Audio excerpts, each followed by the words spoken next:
Guntur traffic సమస్యలు తీర్చే అంతర వలయ రహదారి సిద్ధమవుతోంది. ఇప్పటి వరకు సగం దూరం ఉన్న వలయ రహదారిని పరిపూర్ణం చేసేందుకు సర్వే జరుగుతోంది.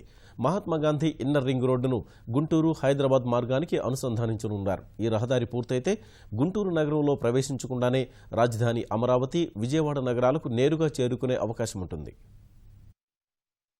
గుంటూరు నగరానికి వలయ రహదారి సిద్ధమవుతోంది.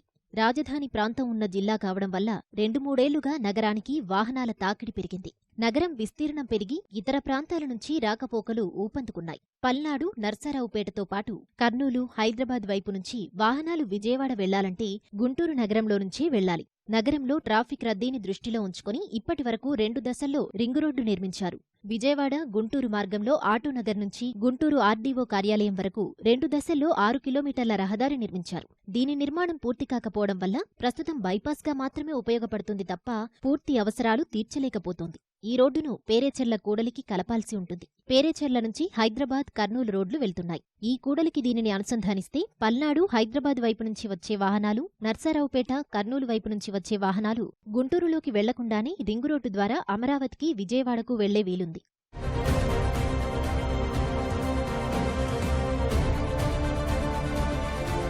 ప్రస్తుతం ఆర్డీఓ కార్యాలయం వద్ద నుంచి పెదపలకలూరు వరకు అసలు రహదారి లేదు. దీనిని 80 అడుగుల మేర నిర్మించనున్నారు. పెదపలకలూరు నుంచి పేరేచెర్ల జంక్షన్ వరకు చిన్న రహదారి ఉంది. దానిని 80 అడుగులకు విస్తరించనున్నారు. సిఆర్డీఏ, గుంటూరు నగరపాలక సంస్థ సంయుక్తంగా దీనిని చేపట్టనున్నాయి.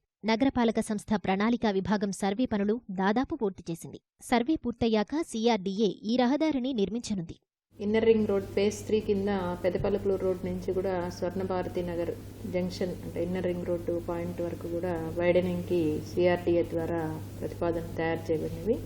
దీన్ని ఎగ్జిస్టింగ్ 60 ఫీట్ నుంచి 80 ఫీట్కి వైడనింగ్కి టోటల్గా అరౌండ్ 4.5 కిలోమీటర్స్ స్ట్రెచ్ ఉంది. దీంట్లో ఇంతవరకు సిఆర్డీఏ స్టాఫ్ అదేవిధంగా కార్పొరేషన్కి సంబంధించిన టెక్నికల్ సపోర్ట్ తోటే ఇంతవరకు సర్వే అనేది చేయడం జరిగింది. ఇంకా కొంత ఏరియా సర్వే చేయాల్సి ఉంది. ఇది కూడా 1 or 2 డేస్లో సర్వే కంప్లీట్ చేసి ఫర్దర్గా వైడనింగ్కి సంబంధించి సిఆర్డీఏ ద్వారా ఈ రోడ్డు డెవలప్ చేయడం జరుగుతుంది. అంతర్వలయ రహదారి నిర్మాణంలో ఇప్పటికే చాలా ఆలస్యం జరిగింది. అనేక అవాంతరాల తర్వాత 2 దశల నిర్మాణం పూర్తి చేయగలిగారు. 3వ దశలో రోడ్డు మార్గంలో కొన్ని ఇళ్లు తొలగించాల్సి ఉంది. నగరపాలక సంస్థ వారితో సంప్రదింపులు చేస్తోంది.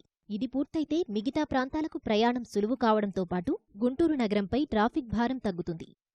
గుంటూరు ఇన్నర్ రింగ్ రోడ్డుకు ఎట్టకేలకు మోక్షం కలగబోతోంది. అనేక అవాంతరాల తర్వాత ఇప్పటివరకు 2 దశల్లో గుంటూరు అంతర్వలయ రహదారి పూర్తయింది. పల్నాడు తదితర ప్రాంతాల నుంచి రాజధానిని అనుసంధానించాలన్నా కూడా ఈ రోడ్డు చాలా ముఖ్యమైంది. అలాగే హైదరాబాద్ నుంచి వచ్చిన వారు నేరుగా అమరావతితో అనుసంధానం అవ్వాలన్నా కూడా ఈ రోడ్డు ముఖ్యమైంది. ఈ రోడ్డుకున్న ప్రాధాన్యత దృష్ట్యా రోడ్డును త్వరితగతిన పూర్తి చేయాలని ప్రభుత్వం సన్నాహకాలు చేస్తుంది. గుంటూరు నుంచి కెమెరామెన్ కేశవ్తో నాగేశ్వరరావు, ఈటీవీ న్యూస్.